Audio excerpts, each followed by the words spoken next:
Tonight on ABC News Live Prime, sentencing day for Sean Diddy Combs. In a case involving sex workers, violence, and freak-offs, Sean Diddy Combs sentenced to 4 years and 2 months in prison. The judge saying a lengthy sentence was needed because he was unconvinced that if Combs is released, these crimes wouldn't happen again. I'm Aaron Katursky here at the federal courthouse where the judge told Sean Combs that despite the sentence he imposed, there is light at the end of the tunnel. Hamas officially responding to President Trump's peace plan to end the war in Gaza, agreeing to give up all remaining hostages and hand the administration of Gaza over to a Palestinian body, so long as withdrawal from the Strip is completed and the war is ended. I'm in panel in Tel Aviv, where President Trump welcomes Hamas' response to his peace plan, but calling for Israel to stop the bombing.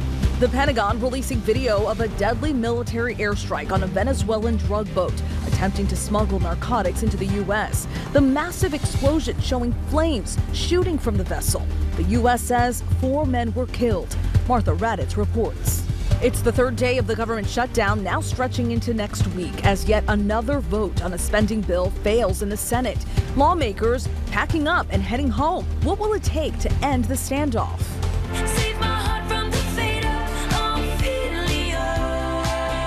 And Taylor Swift dropping her 12th studio album, The Life of a Showgirl.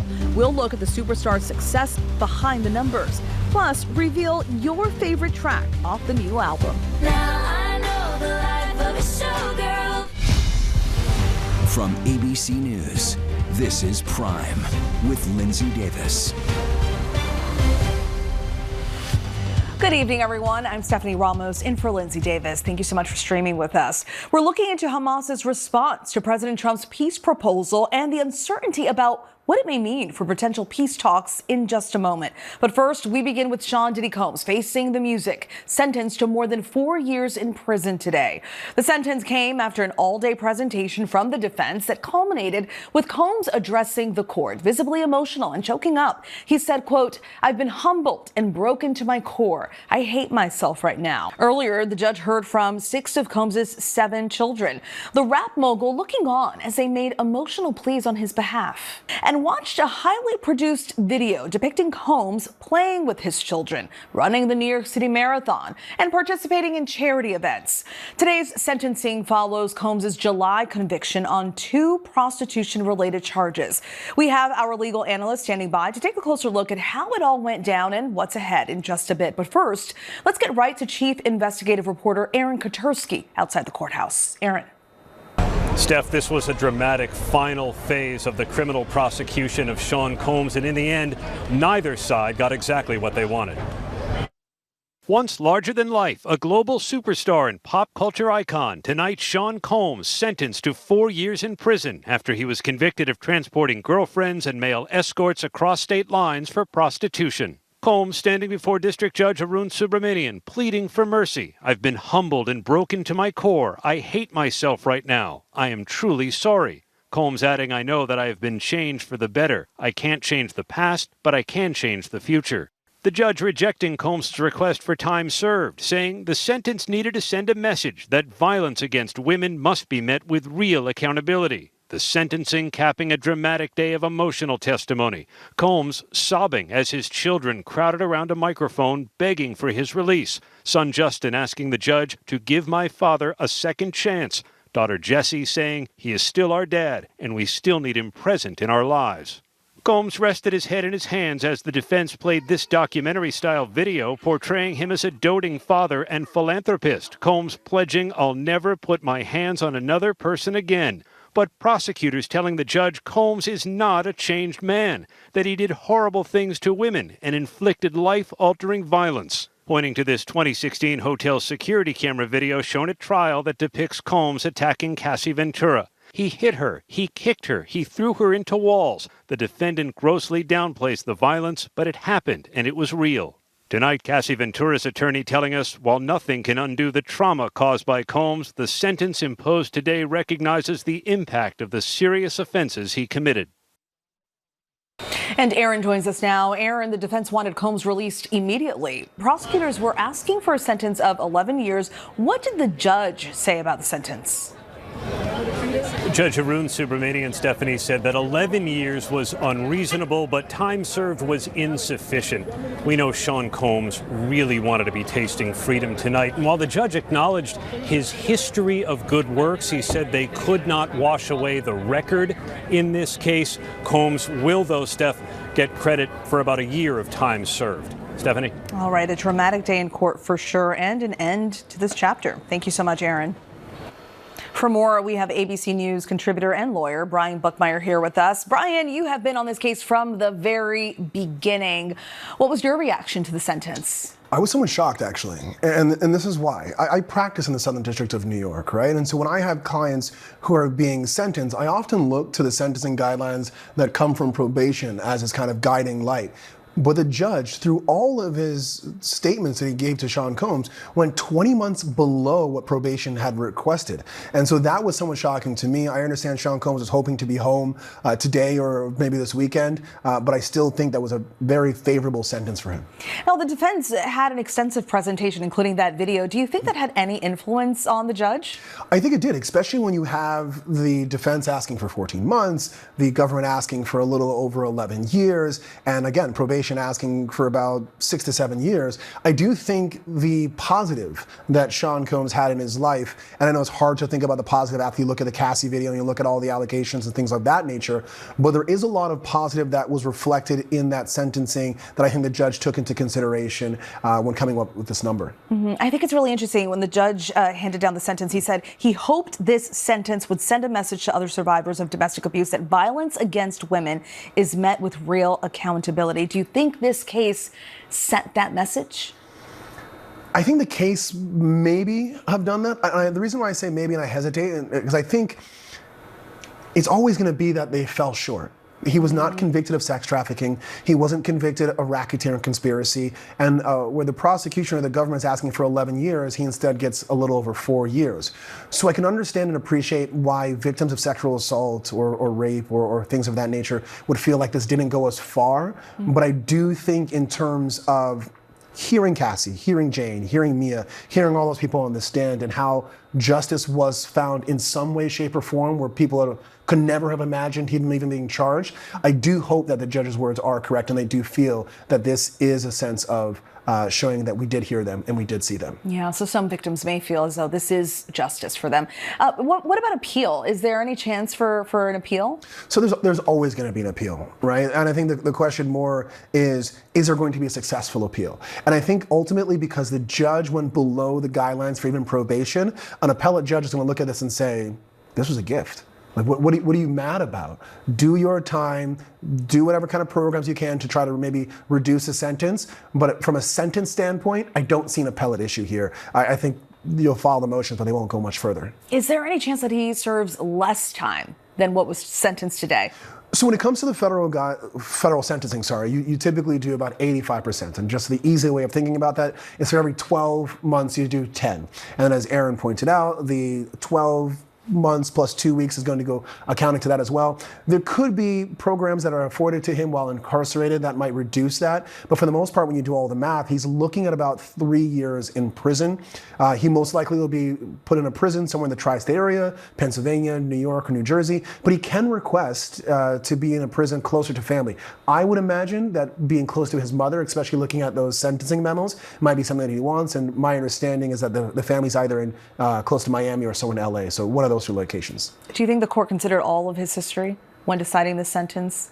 Absolutely. Everything on the table? Yeah. And what I often tell people is when I have clients who are accused of federal crimes, I might have one little bit of mitigation, a troubled childhood. They might not have been the primary aggressor in this crime. They might have just been like following the leader type of situation. But for Sean Combs, as bad as this crime is, as bad as what we saw and heard in this trial, there is a lot that they could use to mitigation, far more than we typically see in a criminal case in the Southern District of New York. And when I look at the numbers, I do think that helped him in this case. case. Very interesting. Brian Buckmeyer, thank you so much for your time and insights the last couple of months. Really appreciate it. Thank you. All right, now to the other major story developing late today. Hamas has agreed in principle to release Israeli hostages under President Trump's peace proposal. The president is reacting tonight, calling on Israel to stop bombing Gaza immediately. And just a few moments ago, he released a statement on social media in response to the agreement from Hamas to release all remaining hostages, so long as Israel withdraws from Gaza. Here is what the president had to say. Thank you all, and thank you all to those great countries that helped. We were given a tremendous amount of help. Everybody was unified in wanting this war to end and seeing peace in the Middle East, and we're very close to achieving that. Thank you all, and everybody will be treated fairly.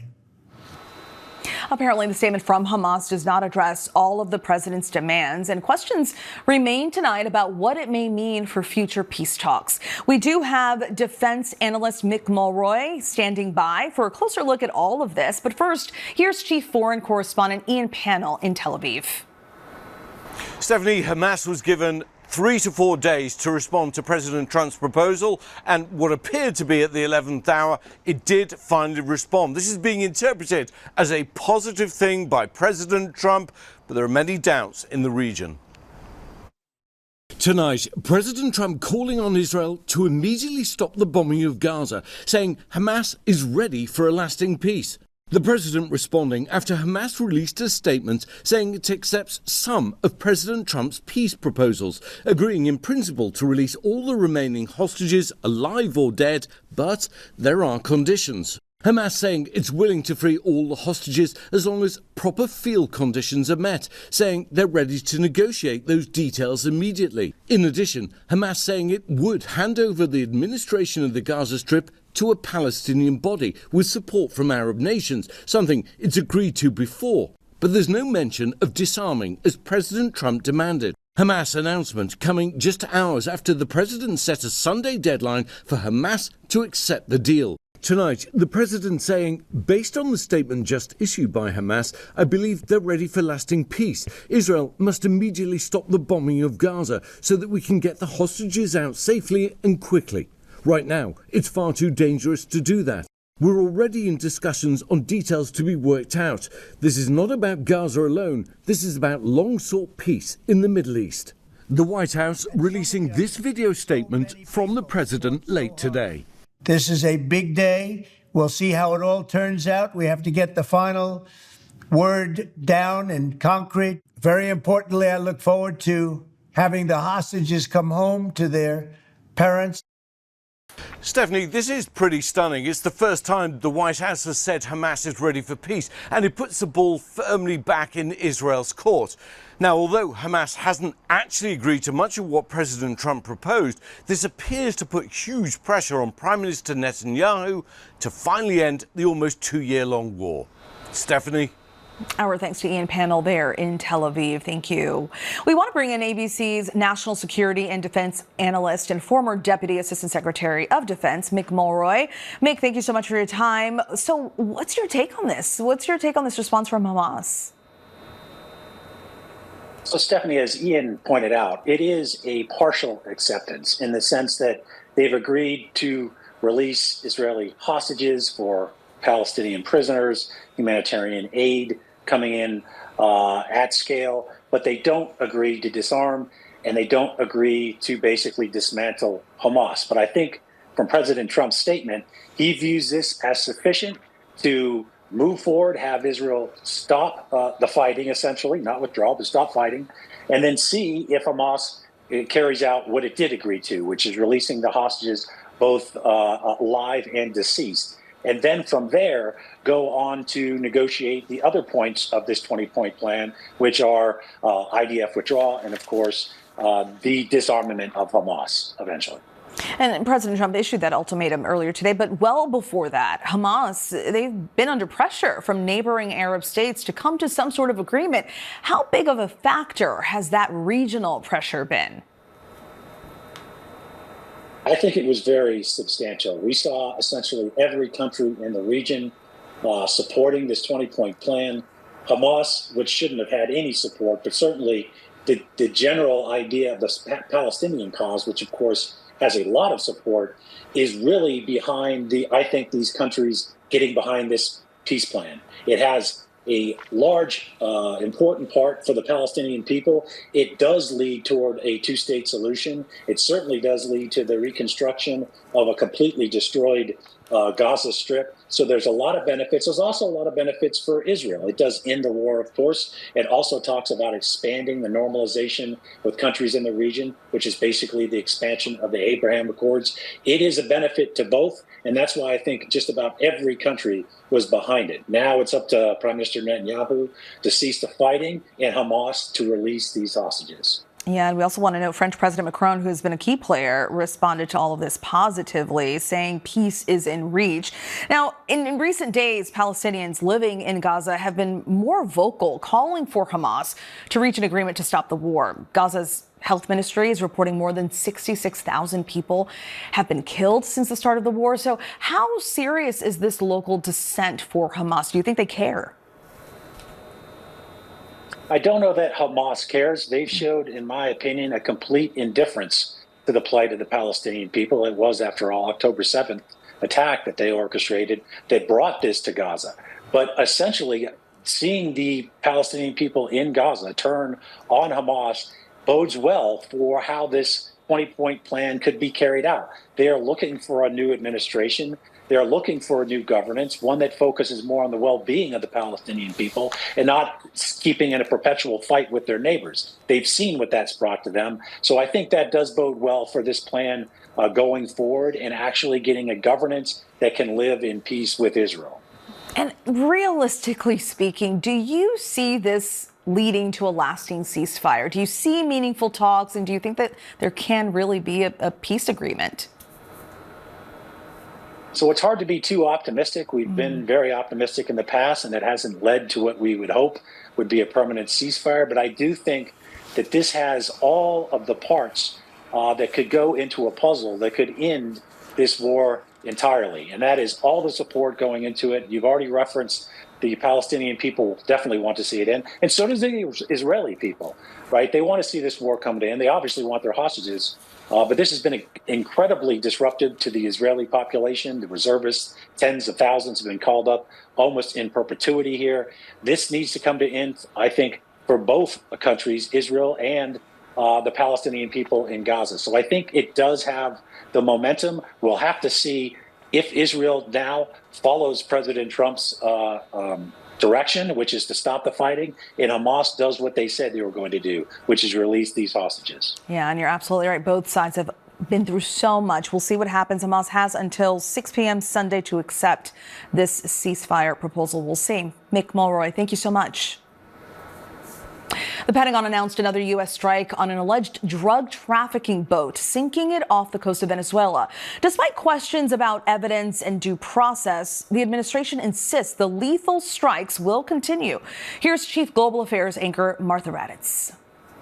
Tonight, the Pentagon releasing this video of a deadly military airstrike on what officials say, without providing evidence, was a drug boat attempting to smuggle narcotics into the U.S. The massive explosion sending debris raining down in international waters just off the coast of Venezuela. Flames shooting from the vessel. The U.S. says 4 people were killed. The president has directed these actions, these strikes against Venezuelan drug cartels and these boats, consistent with his responsibility to protect the United States interests abroad. Secretary Pete Hegseth saying our intelligence, without a doubt, confirmed that this vessel was trafficking narcotics. The people on board were narco-terrorists.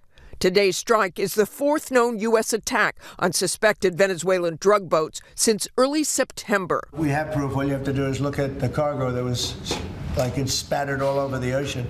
Big bags of cocaine and fentanyl all over the place.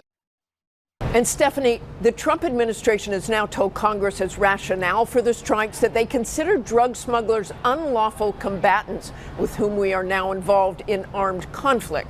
But critics question the legality. Stephanie? Martha Raddatz reporting from Washington. Thank you, Martha.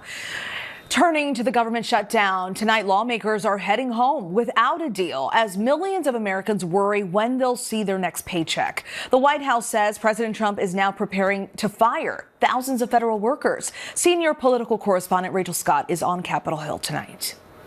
Tonight, as President Trump amps up threats to fire workers and slash programs, the Senate's top Republican warning Democrats the shutdown will only hurt their effort to repeal Medicaid cuts and prevent health insurance premiums from rising for millions of Americans. You're also handing the administration an opportunity to do things that probably in most cases you're not going to agree with. Republicans say reopen the government and then we can talk. What is your reaction to that, and why not go through with that plan? My reaction is, really? We've asked for 3 months to have those talks while government was open, and the Republicans flatly refused.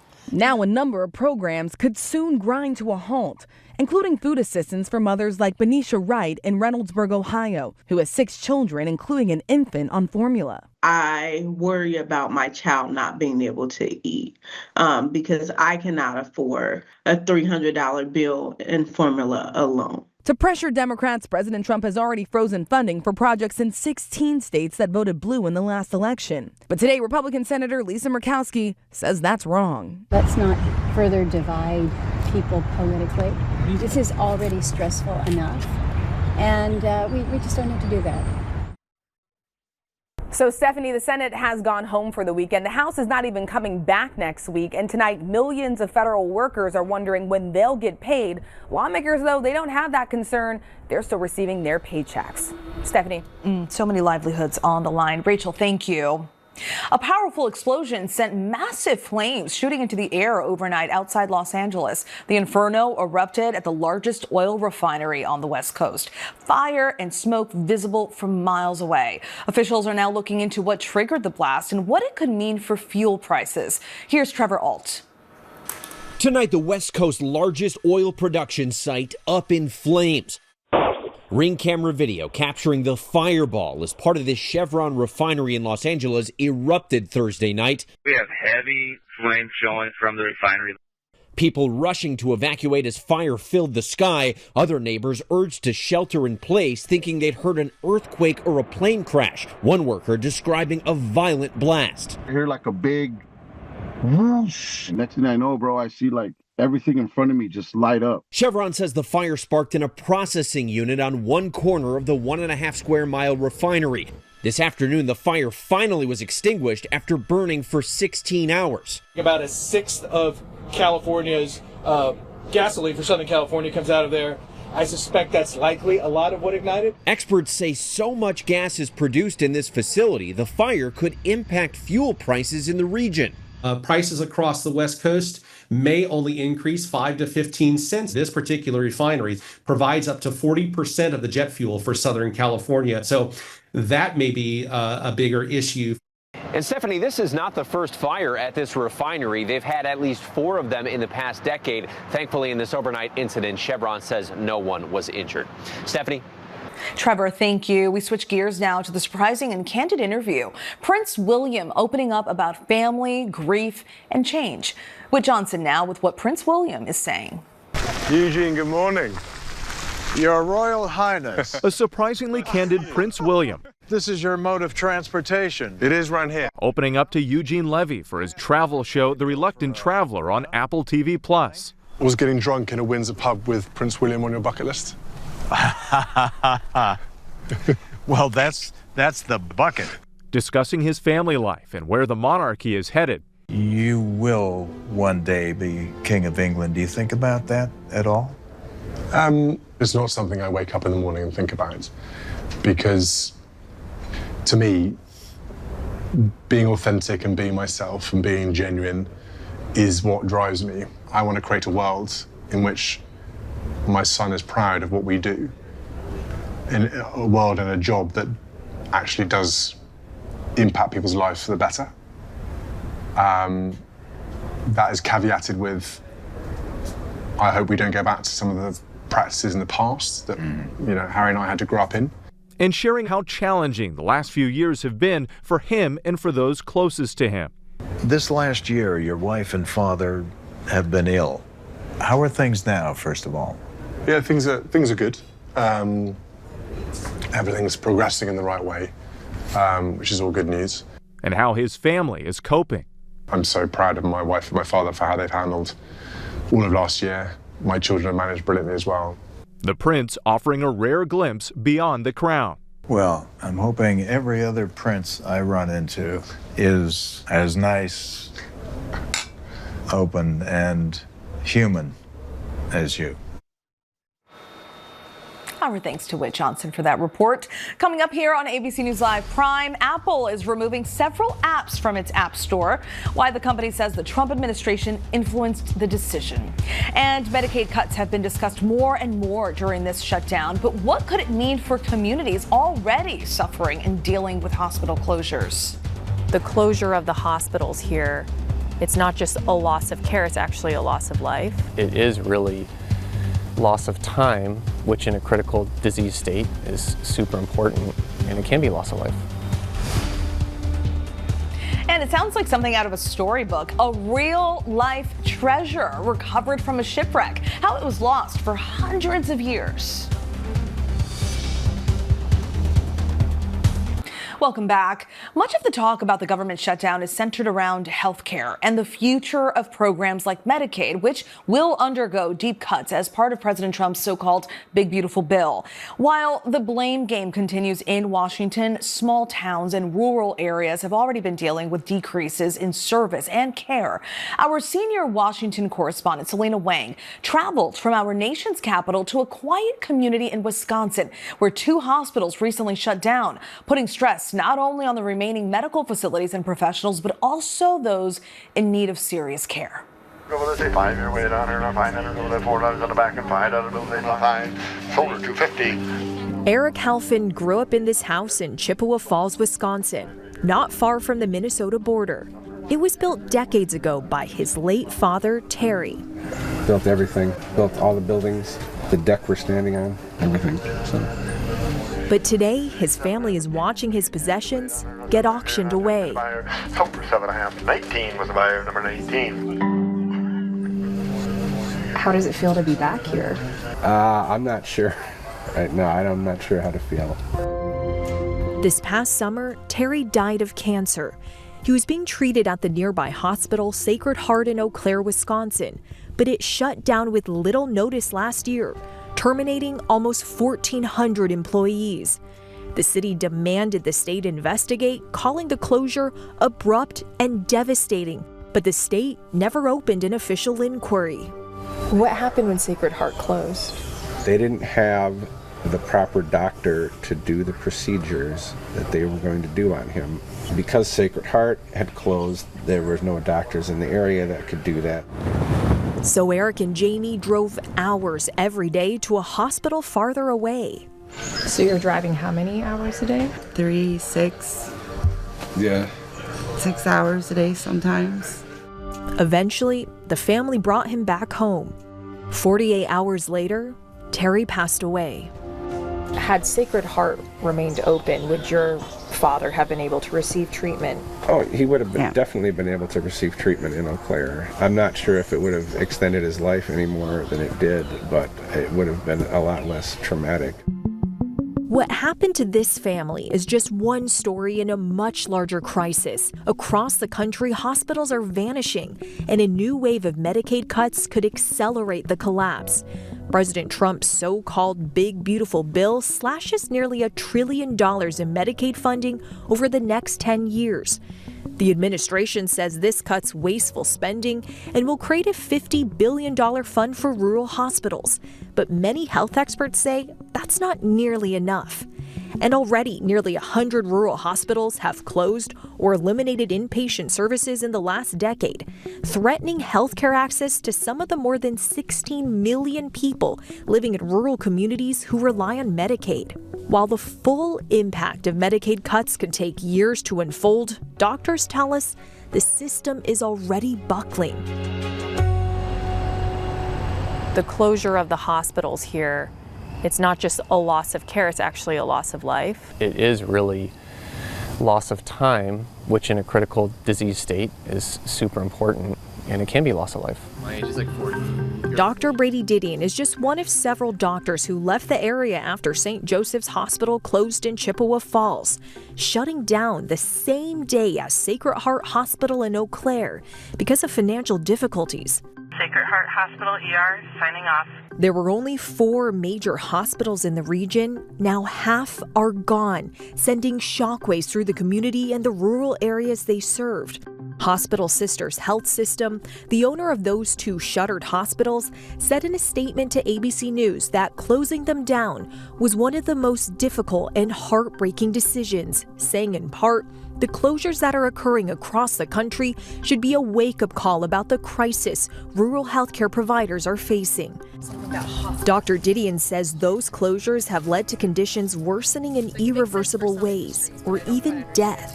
I've literally been up all night on the phone trying to call to get someone care who needed it in our small hospital because these places were full. I know that we have had delays in care such that it resulted in someone getting irreversible progress in their disease state or even dying. Dr. Didion now practices at a rural hospital some 50 miles away. So I think if Medicaid is cut in any state, I think rural communities are going to face challenges with hospitals not being able to offer as many services, maybe not as many doctors, maybe closing altogether. Many hospitals lose money on Medicaid every year anyways, and if fewer people have Medicaid or if the amounts are cut, it's only probably going to be a bigger problem. So we're kind of like a jack of all trades job here, I like to say, because we do EMS, fire, hazmat, water rescue, special patient rescue. Brooke Sommerfeld is just the 4th woman to work at this firehouse since 1870, where a call can come in at any time. Oh, yeah, that's a call. That's a call. Brooke and the team feeling the strain from those hospitals shuttering. At Aguenda County, did they advise what door?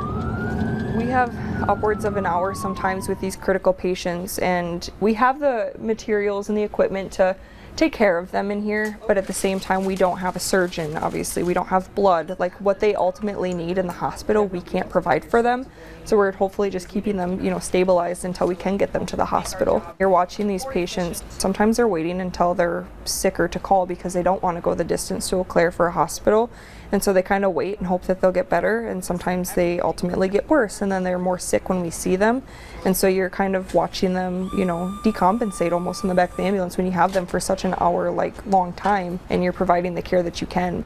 And how does it make you feel when you're in this space with them for an hour and you knowing that you could have just taken them down the street and now knowing you don't have that option? Absolutely, it's overwhelming. It's honestly overwhelming. We're obviously only in Chippewa, Eau Claire region, but other communities could be facing the same situation you guys are. What would be your message to those communities who might be about to lose a hospital? Buckle up. No, I would say that we all really just depended on each other, and then the other hospitals, knowing that it was going to be a challenge for everybody involved. Somebody get $20 on the jumper cable, 5, 10. And back at the Halfin family home, they're watching their memories sold off, piece by piece. Well, it's been hard coming back here in the meantime, so to speak, since, to gather things that we wanted to gather. That was difficult. So many closures affecting communities and many more cuts expected after the 2026 midterm elections. Our thanks to Selena Wang for that report. Coming up here on ABC News Live Prime, a comet is making a pass close to Mars. Just how close it will come to the red planet, that's coming up next. And the life of a Swiftie is pretty sweet right now, and that's thanks to the life of a showgirl. We'll take you inside Taylor Swift's latest era.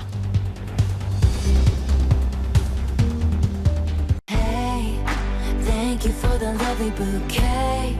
You're sweeter than a peach, but you don't know the life of a showgirl, babe. And you're never ever gonna. Today might be all about the life of a showgirl, but the life of a Swiftie is actually romantic right now in the wake of the highly anticipated drop of TS12, aka Taylor Swift's latest album. So does the new album match the wish list of Taylor's fan base. Let's take a look by the numbers. The eldest daughter released her album at midnight sharp overnight. Like the fate of Ophelia, the album is quick. A 12-song showing coming in at a cool 41 minutes and 40 seconds. And the album is already breaking records like Elizabeth Taylor, becoming Spotify's most streamed album in a single day in 2025 in under 11 hours.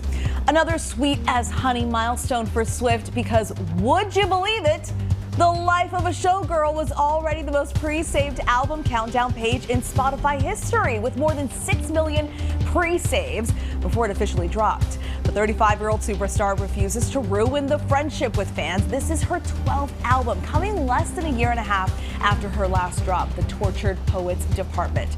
All these numbers, more opalite for the woman considered somewhat of a father figure in the industry. The 2023-2024 run of the Eras Tour grossed more than $2 billion in ticket sales. Thanks for playing along, Swifties. Hope all those song mentions don't get us canceled. Did you get them? Did you get them?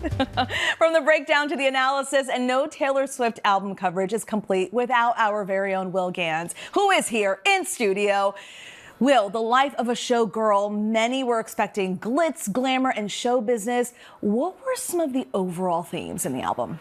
So I think first and foremost, we were suspecting that this was going to be like a real peek behind the curtain of a showgirl, and there certainly are references to some of the iconic women in pop culture history, Ophelia from Hamlet being one of them, Elizabeth Taylor, of course, but more than anything to me, I think this is like a love album about her relationship with Travis Kelce. You know, there are songs like Wish List where she talks about wanting to have kids with him and what their life in suburbia could be like, which is, you know, very, very sweet. Okay, before we keep going, by the numbers, did you enjoy that? Did you hear each and every song that's on Taylor's latest album? Did you hear I wish I had a pen because I think you might have gotten all 12, which would have been wildly impressive. It was incredible nonetheless. Our amazing producer, Emily, on that one. Yeah. So this album, it's kind of like a big emotional turn, right? How is this different from her other album, her last album, the Tortured Poets Department? So that album was, I think a lot of the feedback on that was, whoa, it's a lot of music. She gave us 31 tracks on that. That is a lot. lot. It was very heady, a lot of like SAT vocabulary words throughout that. And so I think she made a total 180 with this record. She said it's only 12 tracks, 41 minutes.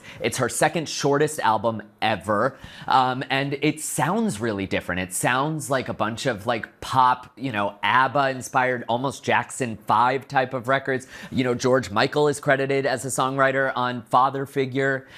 So it definitely takes a hard left turn compared to where we were in the Tortured Poets Department. I know it's been less than 24 hours. What are your top 3 songs from the album? Okay, I like Opalite a lot. It's just, it's easy listening. It's palatable. The, you know, the melody is so fun. She just sounds like she's in love, and that's what that song's about. I do like The Life of a Showgirl, the title track, which features Sabrina Carpenter. And I like her lead single, which is The Fate of Ophelia. And that is the music video that fans are going to the movie theaters beginning today to see. So she's not putting it on YouTube. You can't see the music video anywhere except for in the movie theater, which is why the film is going to bring in $40 million this weekend and be the biggest movie in the country. It's going to be a busy weekend for you. Yeah. Okay, so there are some numbers that you're tracking on Instagram, on our Instagram, something about some sort of boat. I'm glad you brought it up. Okay. And I can declare here and now that fans of ABC News Live on Instagram have excellent taste because y'all voted and your favorite track on the album is Opalite. Opalite. As of this moment, 46% of our followers like that song,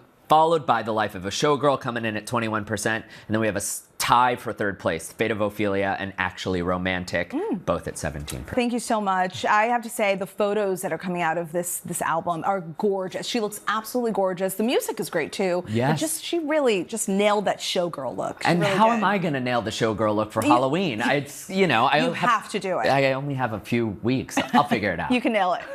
Thanks so much, Thanks, Will. Stephanie. Really appreciate your insights on TS. All right, coming up here on ABC News Live Prime, the old saying goes, we're only getting better with age, right? And when it comes to our mind, there's new research that could prove that to be true. Plus, bringing lessons learned center stage with plenty of humor, comedian Phoebe Robinson joins us tonight to talk about her sophomore stand-up special, I Don't Want to Work Anymore. That's up next. The FDA approves a generic version of an abortion drug, why the human mind peaks at 60, and the centuries-old treasure recovered off Florida's coast. These stories and more in tonight's rundown.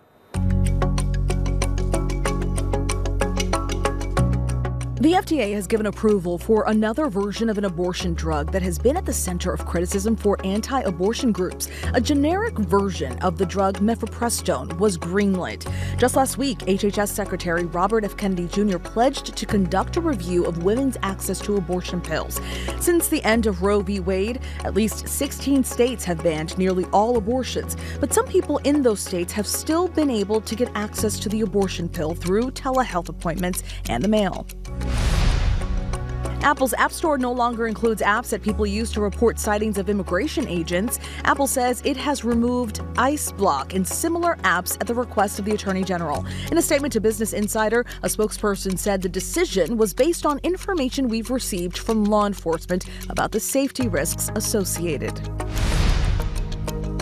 She's breaking the stained glass ceiling. For the first time ever, a woman has been chosen to lead the Church of England. 63-year-old Sarah Mullally, a former cancer nurse who became the Bishop of London, will become the new Archbishop of Canterbury.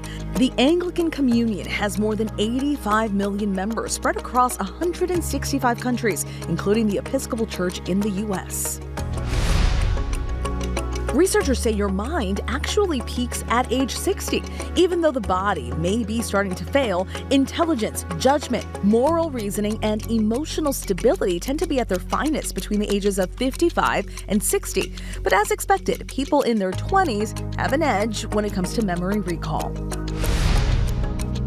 A comet from another star system is swinging by Mars today as a fleet of spacecraft tries to get a good look. The comet will hurtle within 18 million miles of the red planet. Both of the European Space Agency's satellites around Mars are already aiming their cameras at the speeding comet. NASA's satellite and rovers on Mars are also available to try to get a look. The comet poses no threat to Earth or neighboring planets. A real-life treasure is now on display after being recovered from a shipwreck off the Florida coast. $1 million worth of gold and silver coins was lost at sea when a hurricane hit a fleet of Spanish ships back in the 1700s. The salvage company says dates are still visible on some of those coins, which are headed to a museum. The discovery was made off of Florida's aptly named Treasure Coast.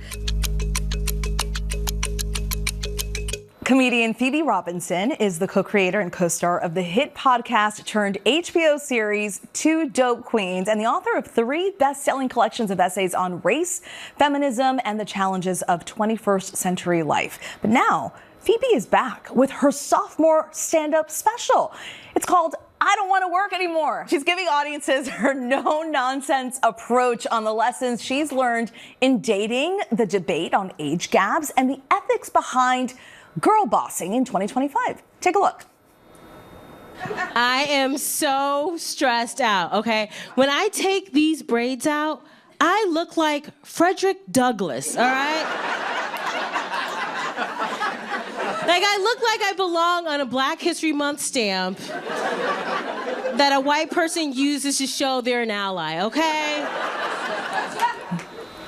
So funny. Joining us now is writer, actress, and stand-up comedian Phoebe Robinson. Thank you so much for joining us. Thanks for having me. Yes, and happy belated birthday. You just celebrated a birthday, right? I did. A few days ago? Yes, in London. I saw Oasis with a girlfriend of mine. And my brother was like, that is the whitest thing you could do. And I was like, it is, and I enjoyed it, okay? Hey, do you. Whatever floats your boat, whatever makes you happy. Well, happy birthday. Thank you. So the crux of the special that's coming out soon, includes your take on the journey behind girl bossing, right? And the societal pressure women face every day. So why did the idea of a girl boss feel like the right subject to dissect with your comedy? Because I was tired, girl. girl. I was traveling all over the place. I was moving to a new apartment, and I texted my best friend, and I was like, girl, if I could just marry a 72-year-old man so I wouldn't have to get on this flight and go to work, I will do that. She was like, Phoebe, that's too old. And I was like, not old enough. I am done. But I really did start to think about just how we all have been trained to just hustle all the time. Yeah. And I think we're all feeling the fatigue of just feeling like achieving, and not really enjoying our lives. Yeah, that's pretty accurate. I mean, you are a girl boss. You're a writer, producer, obviously comedian. You also have your own business. Tell us about that. Yeah, I have a production company called Tiny Reparations and a book imprint called Tiny Reparations Books, which just celebrated its 5th year, which is very exciting. Congratulations. Thank you. And it's just been really fun to start out as a stand-up comic back in 2008 to get to this point. That was the other day. It was yesterday. To now our imprint, we have 40 books on our slate, which is insane, but it really feels like I'm in a place where I can provide a platform for other people to realize their dreams. And with this special, you self-produced it and you're distributing it. What's it like to have so much creative control over the process? Oh, I love it. I love it. The ultimate girl boss. Yeah. It's really great. And my really good friend, Sharzad Devani, directed it, and she's an amazing director. So I really felt like we got to collaborate on this and share this really fun, hopefully like uplifting message at the end of the special too. You're also taking singing lessons. You run marathons. You just completed the Berlin Marathon a few weeks ago. That's incredible. There you are. Oh, congratulations on that. So what have you learned about yourself through training in running for these marathons? It's so much about the mental, because if you think 26.2 miles, you go, that's ridiculous. Who can do that? But then you get the starting line, you're just like, it's just one foot in front of the other. I just got to get to the end. That's all I got to do. I'm going to put on some Beyonce. I'm going to work it out. I'm going to have fun. And I feel like mentally I'm just so resilient. I can really just believe in myself. And everyone was texting me, they're like, oh, did you see Harry Styles? And I go, he is so fast. Oh, he did he was there. He was there. He ran it under 3 hours. Girl, that was not my time. So I did not see him or any of his friends. He flew past you. Oh, or he was already in the front. He was already in the front. It was so hot, and he was wearing head to toe black. I was like, you are being so disrespectful right now, but congratulations, Harold. But you were right there with him, completing the marathon. Yes. So that is something to be commended. Thank you so much for stopping by. Congratulations on everything. You are a true girl boss. Congrats. Phoebe's sophomore stand-up special, I Don't Want to Work Anymore, is available to watch on YouTube beginning October 7th. In other entertainment news, Hollywood's favorite leading man, Glenn Powell, is teaming up with two-time Super Bowl winner Eli Manning for a new show on Hulu. Our Linsey Davis sat down with the pair. We told them, like, we're going to Mrs. Doubtfire this thing. And then sometimes those sort of like North Stars kind of guide you like creatively, because Mrs. Doubtfire is a movie that sort of contains all those flavors. And you can't do that thing again. So we just, in our pitch, that's what we said. And hanging a lantern on what we were doing was kind of a fun little bit for the audience. I think just the idea, we wanted to do a show on walk-ons and just the history of walk-ons, the importance around college football. It's all for the new Hulu series Chad Powers, inspired by a sketch featuring former quarterback Eli Manning. Now, for Lindsey's full sit-down interview with Glenn and Eli, where they discuss football, family, and the future, tune into ABC News Live Monday at 8 p.m. Eastern. You do not want to miss it. And that is our show for this hour. I'm Stephanie Ramos. Stay tuned to ABC News Live for more context and analysis of the day's top stories. Thank you for streaming with us.